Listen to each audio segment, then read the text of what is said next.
So ayan po mga kalingap, grabe ba talaga pag ano, dito na nagmimerienda yung sa Calab. Big time. Big time, dito na nagmimerienda oh. Kortesyon. Kumusta ka, Tata. Kumusta Dr. Lab? Okay lang.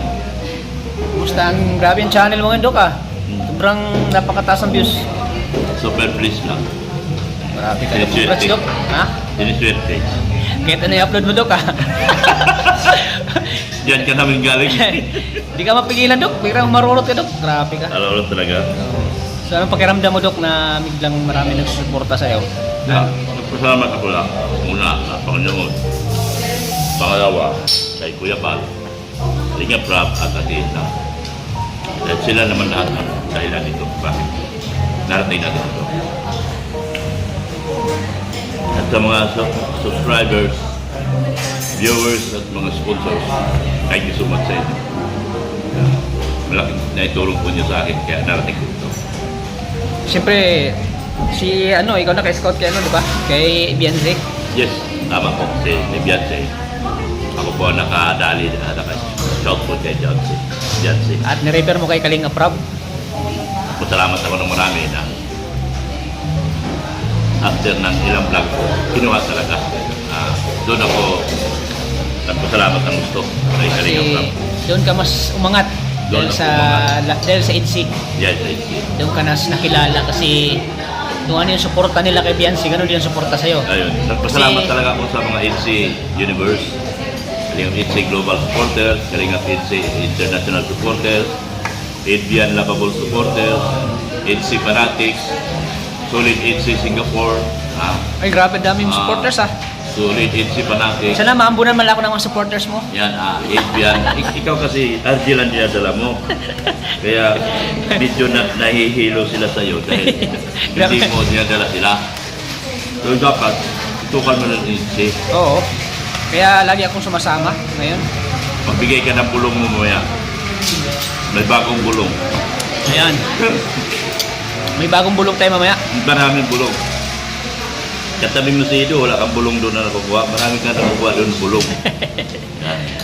Bubulungan ko mga si Edo. Siyempre kasama na ako ngayon kasi isa na ako sa mga music background ngayon ng EDC. Totoo. Malaking bagay yun sa Malaking bagay na maging part tayo ng EDC. proportion ng channel mo yung Oo. makanta ka. Isa ako sa music background ngayon ng EDC. Kaya pag EDC ay sumasama talaga ako.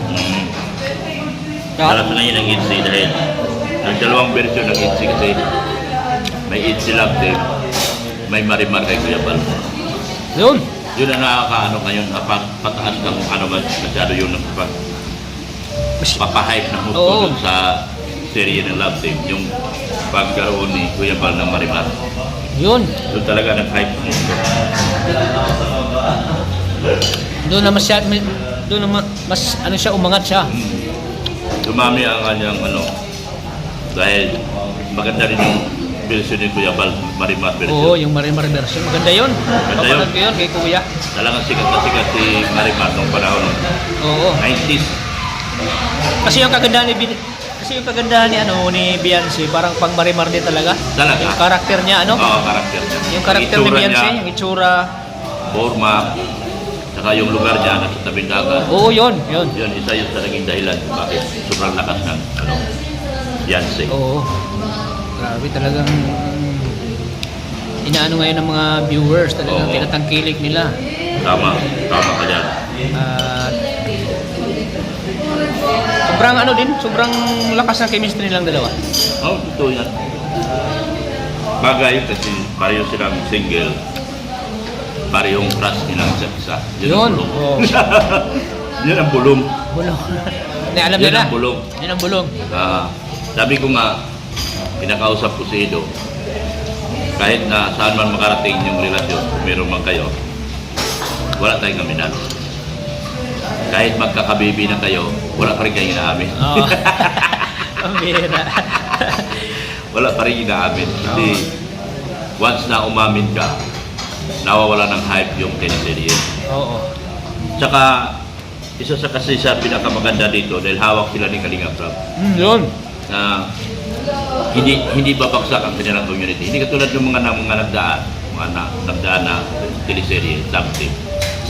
Nagbitaw sila kay Kalinga Prab. Bumitaw sila kay Kalinga Prab. Although galing sila ni Kalinga Prab. Oo. Pero nagkaroon sila ng sariling community na hindi na sila kayang suportahan ng kanilang community sa bandang dulo. Oo.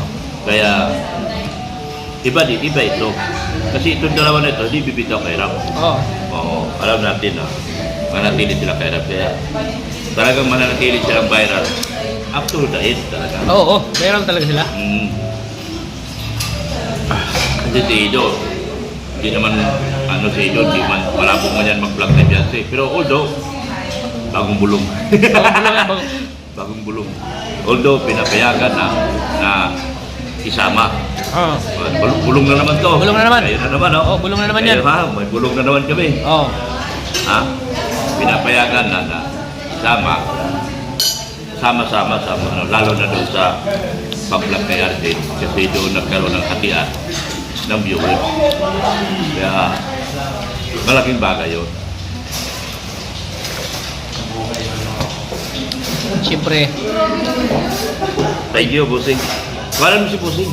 Ha? Kuhanan mo rin. Ayan siya. Anong pangalan ng cafe na to? Ano? Bisaya to? Bisaya? to? Oh, Amiga, Bisaya. Amiga Cafe. Ayan, dito lang pala kami nakita ni ate. Oh. Taga Davao Oriental. Ha? Taga Tagum ka? Always ko di sa Tagum sa una. Ayan, Bisaya pala siya. May-ari pala ito, Bisaya. Nagkaroon ako ng idea na ang mayari dito Bisaya. Bisaya. Ang pangalan pala, Amiga. Amiga Cafe. Ayan, si ate. Kaya, Taga Tagum ka, te. Taga Tagum. half daig, half tagom. Pariyo tayo.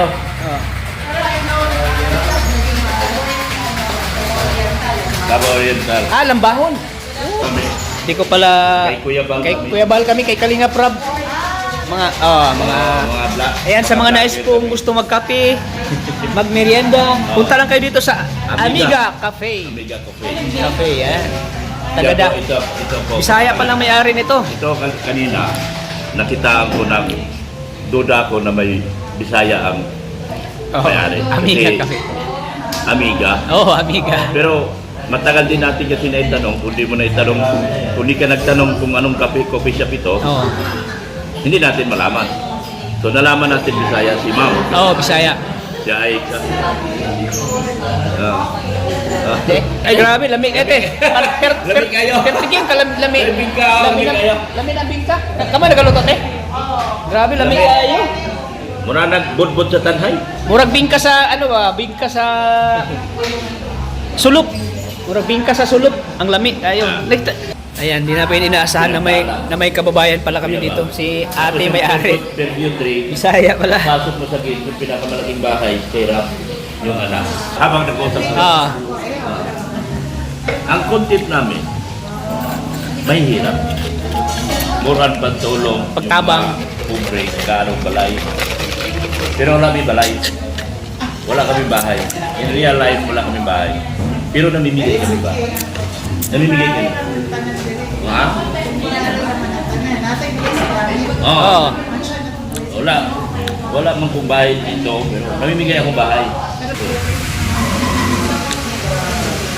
Pero nung nakita ko kanina, sabi ko parang Bisaya ang mayari kasi Amiga Cafe, totoo yan. Kaya nung tinanong ko, tama ka dyan ka. Sabi lang Bisaya. Kasada ko. Galing ko pa ha. Oo, guwapa oh. Anak ko rin, narito. Mga guwapa yung mga anak. Mga guwapa yung mga Anak ko rin. Ang gaganda ng mga anak ko, pwede ba i-vlog? Pwede daw. Payag si Pwede ate. i-vlog yung mga anak mo? I-vlog mo itong tindahan nila. Oo. Tapos kausapin mo. Mamaya magipag-usap ka sa isa sa mga dyan. LOBE. Doktor. Ano lang kami, mga galamay lang kami. Pero kahit galamay na dito, kumikita ka. Sa paano. Kapag sipag ka, 400 talaga meron. Kapag tamad ka, 400 pesos lang din.